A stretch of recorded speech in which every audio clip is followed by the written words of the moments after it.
Por gentileza, abra sua Bíblia juntamente comigo, no capítulo 3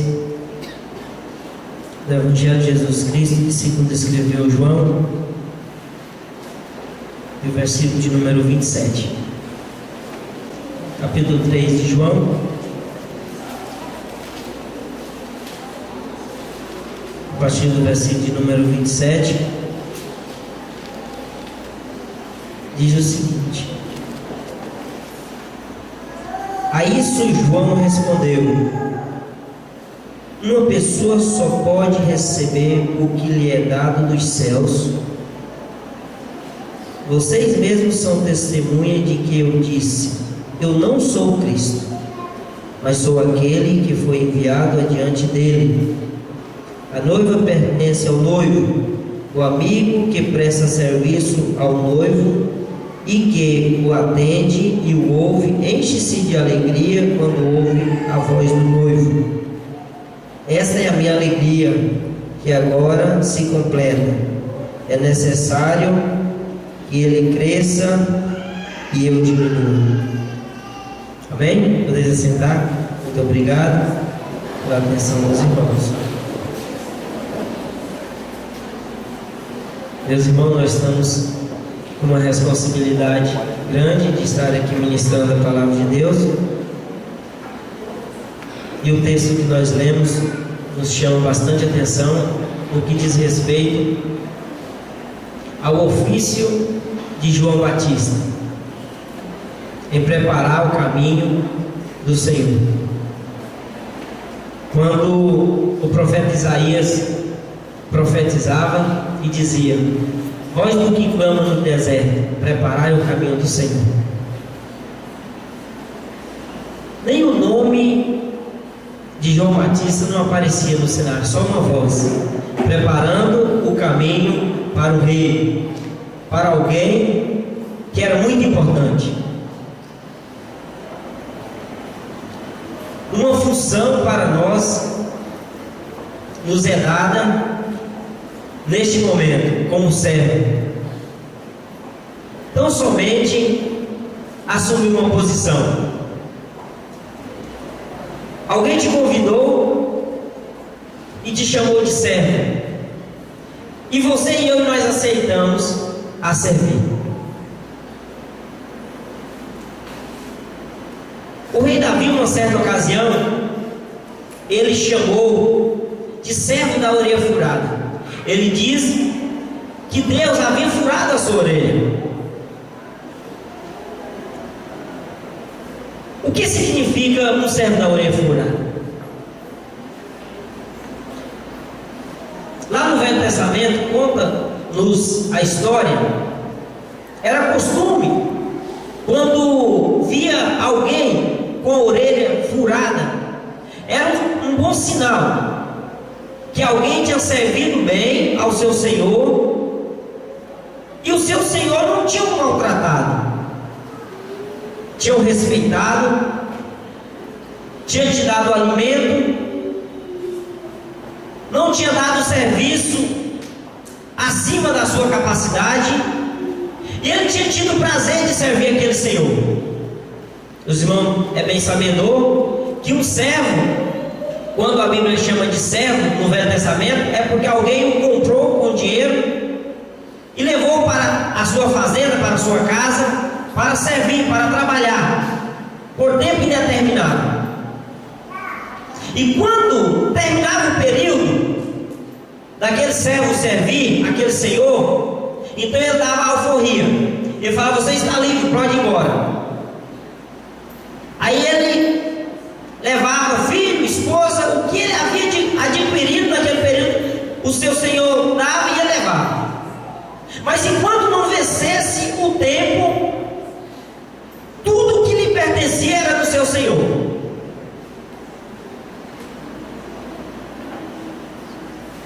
E alguém servia alguém com muito prazer, e quando chegava o tempo da alforria, o seu senhor dizia: pode ir embora, já venceu o seu tempo, não precisa trabalhar para mim, você está livre.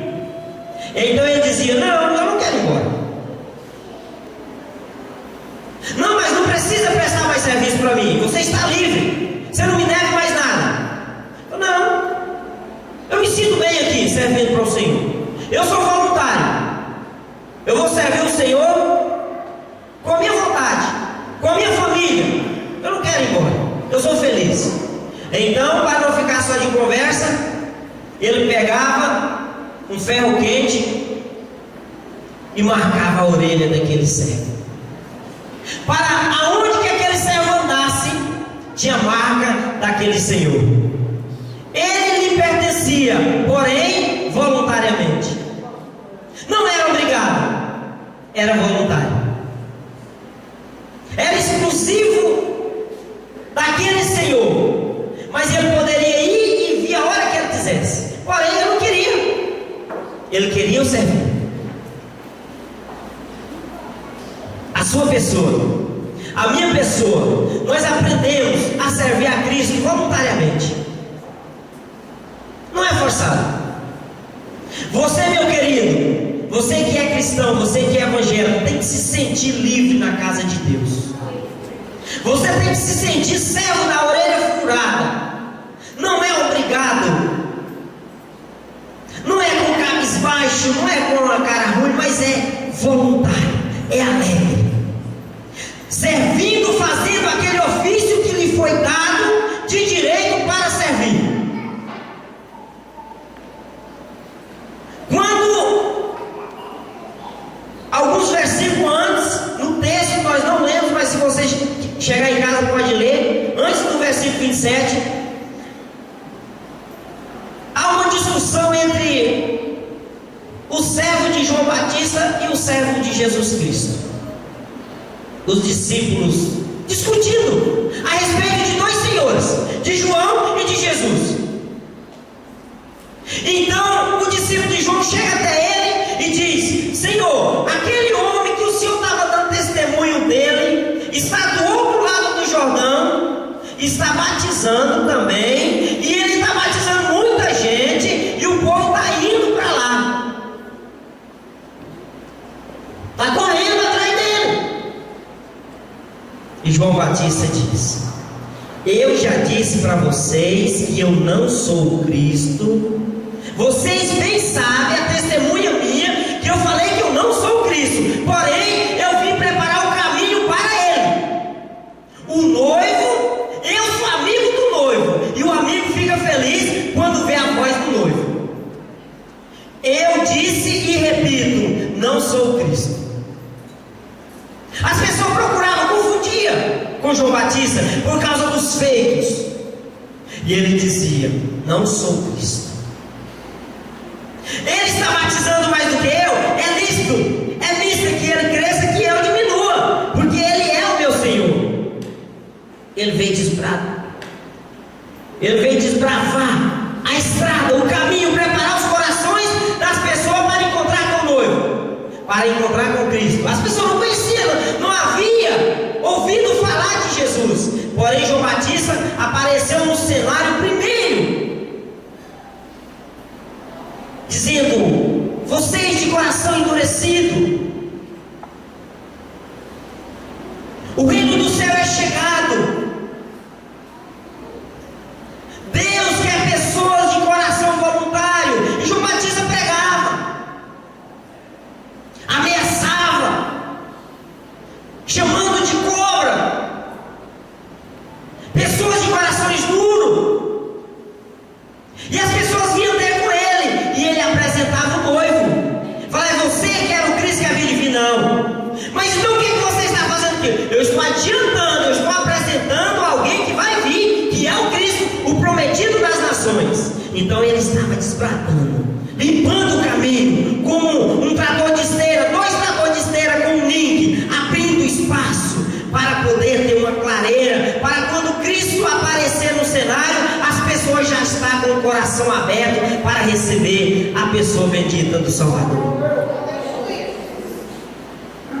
Sabe quando, algumas décadas atrás, quando as pessoas iam derrubar mato, que não usava trator, não usava motosserra, usava machado, e lá no norte do Tocantins, os nortistas chamavam de brocar roça. Quem é que já ouviu essa versão? Ah, muito bem. Estou sozinho não, ué. Brocar roça. O que é brocar roça? Ah, os novos ficam estarrecidos quando ouvir. Você já ouviu essa palavra, Leandro? Primeira vez. Fica atento. Brocar roça. Então você pegava o machado.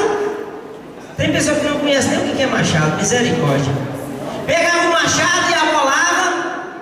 Antes, pegava a foice, limpava o mato, ia lá naquele mato cru, que não tinha visto pessoa ainda, irmão Cida. Irmão Cida, você já procurou roça, irmão Cida? Já, né? E ele limpava aquelas varas menores com a foice, aí depois vinham brocando, derrubando aqueles pau mais grossos, limpando, para poder depois colocar fogo, e aí depois uma série de fatores. Fazia a corvada, depois queimava aquele resto de madeira que tinha sobrado, e aí ficava um campo limpo, pretinho. Aí depois vinha a chuva, aí depois você se planta o terreno, preparando o terreno para plantar, brocar roça, derrubar mato, desbravar, limpar o terreno, preparar os corações para quando Cristo aparecer, as pessoas já sabiam. Eu nunca ouvi falar desse Cristo, mas nós somos as pessoas que fomos convidadas por Ele para ser os desbravadores, pessoas voluntárias do mundo todo. Você é um deles. Você pode louvar a Cristo e falar: eu fui nomeado para ser um desbravador, preparar os corações das pessoas para receber a Cristo. E João Batista não equivocou hora nenhuma. Ele não mudou, sabe, aquele ofício que ele recebeu desde o início. Ele era a voz que clamava no deserto, dizendo para as pessoas preparar os corações, que viria alguém que estava com os céus na mão e dizendo: preparai a vereda, os seus caminhos, porque é chegado o reino de Deus na terra. Muitas pessoas não ouviram ainda falar de Cristo, mas você pode ser um João Batista. Eu posso ser um João Batista, andando nas favelas, pregando, brocando roça, preparando os corações e dizendo: o reino de Deus é chegado. Preparai os vossos corações, que o dia é findado. Às vezes a noite vai chegar, a hora que ninguém espera, e não dá tempo mais para trabalhar. Quem sabe hoje é a última oportunidade que alguém tem de conhecer esse Cristo. Quantos de nós às vezes rejeitamos esse chamado? Somos cristãos, sim, somos convidados, mas equivocamos no nosso chamado. Lá onde que você está, você pode ser um João Batista, pode apresentar esse Cristo para alguém que nunca ouviu falar. Quem é esse Cristo? Tem jeito para mim? Não, a minha vida não tem mais jeito. Deus enviou alguém para solucionar a sua questão, mas primeiro precisa de alguém preparar o caminho, adiantar as coisas e dizer: existe alguém que eu conheço, que é meu amigo, que vai resolver a sua questão. Você foi enviado para levar um recado, levar um ofício. Quantas pessoas foi enviado para levar um ofício de alguém, o nome de outra pessoa, e ele rabiscou e colocou o nome dele? O amigo pediu: o amigo, leva uma caixinha para aquela moça para mim. E ele mudou o nome e falou: rapaz, a moça é bonita, eu vou colocar aqui meu nome aqui, de repente dá certo. Se ela não querer, e ele entrega. Equivocadamente muda a sua função, o seu chamado. Entenda nessa noite, meu irmão, Para que você foi chamado? Qual é o seu ofício? Você está preparando o caminho para quem? Para você? Não, você não é o noivo. Eu não sou o noivo. Nós temos que preparar o caminho para o noivo. A igreja é chamada de noiva, mas como pessoa, nós somos João Batista. Nós temos que levar o nome de alguém na frente. Esse alguém é chamado Jesus Cristo. Se nós fôssemos tão bons assim, nós não expulsávamos as doenças, os demônios por nome de outra pessoa. Nós declarávamos a vitória para alguém no nosso nome. Mas não, nós não somos tão bonzinhos assim. Nós somos tão somente um servo da orelha furada, que fazemos o nosso ofício com prazer, voluntário e não forçado, com alegria. Outro dia as meninas que eu estou ouvindo aqui, não importa a circunstância. O único pedacinho que eu gravei. Não importa a circunstância, Senhor, eu quero te servir, te servirei. Não importa a circunstância. Será? Será? Será que de acordo com as circunstâncias nós não vamos mudar o nome? E desbravar um terreno para nós? De acordo com a circunstância, alguém não serve esse Senhor. De acordo com a circunstância, alguém blasfema contra esse Senhor. Alguém peca, desiste do seu ofício, do seu chamado, da sua função. E pessoas se perdem. Pessoas não acham com a salvação. Por causa desse João Batista, que muda a versão do seu chamado. Equivoca-se na caminhada e desiste de ser cristão, na hora que Deus quer mais que ele seja cristão. É de acordo com a circunstância que Deus quer que você apareça como cristão, como João Batista, e nós pecamos. Quem sabe Deus já fez um teste com você e comigo, assim como fez com Jó? Quem sabe? Deus tinha certeza que nós não íamos decepcioná-lo. Viste o meu servo Jó? Para onde você está vindo, Satanás? Estou dando uma volta. Viste lá na terra meu servo Jó, íntegro, desviando-se do mal, temente a Deus. Deus tem prazer, tem orgulho de apresentar você como cristão. E Ele sabe que você não vai desistir, não vai pecar, não vai mudar o seu chamado. Deus sabia que Jó não ia negar, e Satanás o afronta. Deus falou: se quiser, vai lá, você vê, temente, íntegro, firme. Eu chamei para um ofício e ele está lá, íntegro. Não importa a circunstância, não importa, ele está lá me servindo. É um servo da orelha furada. Vamos colocar de pé.